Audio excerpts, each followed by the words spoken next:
নমস্কার বন্ধুরা, আবারও একটা আজকে রেসিপি নয়, ঠিক একটা টোটকা তোমাদের সাথে শেয়ার করছি। মানে এই অল্প ঠান্ডায় প্রচুর বাচ্চাদের কিন্তু ঠান্ডা লেগে যায় এবং বড়দেরও যাদের ঠান্ডা লাগার অভ্যাস আছে তাদের কিন্তু মানে এই ঠান্ডাতে মানে প্রচুর শরীর খারাপ হয়। তাই নিজেরও সুস্থ থাকো এবং নিজের পরিবারে ছোট ছোট বাচ্চাদের যাতে সুস্থ থাকে সেই কিছু জিনিস তোমরা এই ঠান্ডায় প্রত্যেক দিন এই জিনিসটা করে দেখবে, মনে হয় উপকার পাবে। এখানে আমি একটা চায়ের কেটলি নিয়েছি, এখানে আমি 3 কাপ জল নিয়ে নিচ্ছি। এখানে 3 কাপ জলে আমি এটা একদম আর্ধেক করব, আর্ধেক না মানে যদি একজনের করো 1 কাপ খেতে চাও তাহলে সেটা 1.5 কাপ জল নেবে। এখানে দুজনের পরিমাণে করছে তাই আমি 3 কাপ জল নিয়েছি। এবার গ্যাসে জলটা বসিয়ে দিলাম। এরপরে কিছু জিনিসগুলো দেবো, সেই জিনিসগুলো আস্তে আস্তে দেখতে থাকো। প্রত্যেকটা জিনিস প্রচুর উপকারী। প্রথমে দারচিনি দিচ্ছি, এইটার মধ্যে প্রচুর রয়েছে উপকারিতা। দারচিনি কিন্তু ওজন কমাতে সাহায্য করে এবং ত্বক উজ্জ্বল করতে সাহায্য করে, হজম শক্তি উন্নতি করতে সাহায্য করে, আর আমাদের হৃদয় যেটা হার্টবিট সেটাকে কিন্তু যেটা হার্ট অ্যাটাকের সম্ভাবনা থাকে সেইটার ঝুঁকি প্রচুর কম থাকে।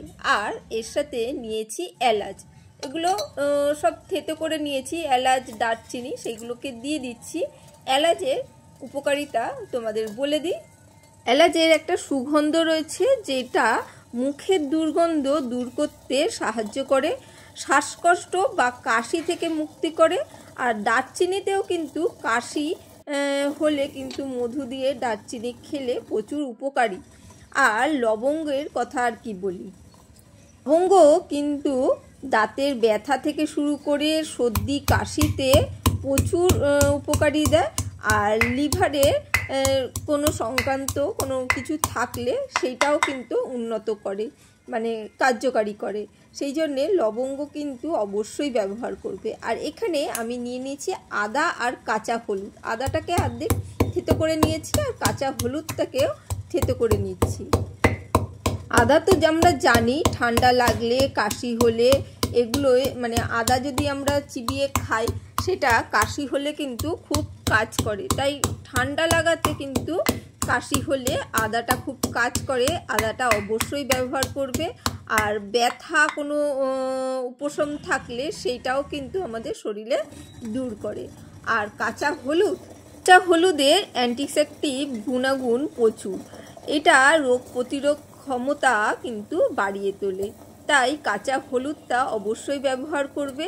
হজম শক্তি তো উন্নত করছেই। এইগুলোকে সবগুলো দিয়ে আমরা কিন্তু এখন ফুটিয়ে নিচ্ছি।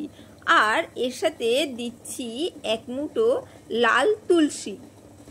তুলসী কিন্তু সর্দি কাশি গলা ব্যথাতে মানে গলা ব্যথা কমাতে কিন্তু প্রচুর কার্যকারী দেয়। তুলসীর গুণ কিন্তু প্রচুর। আর মানসিক চাপও কমায়, হজম শক্তি বাড়ায়, সেই জন্যে। আর এই লাল তুলসী পাতা তোমরা যদি এমনি যে তুলসী থাকে সেই তুলসীও ব্যবহার করতে পারো।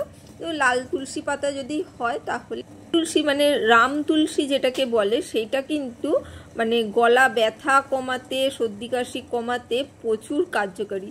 তাই সেই তুলসী পাতাটা যদি পাও খুব ভালো হয়, সেটা দেবে।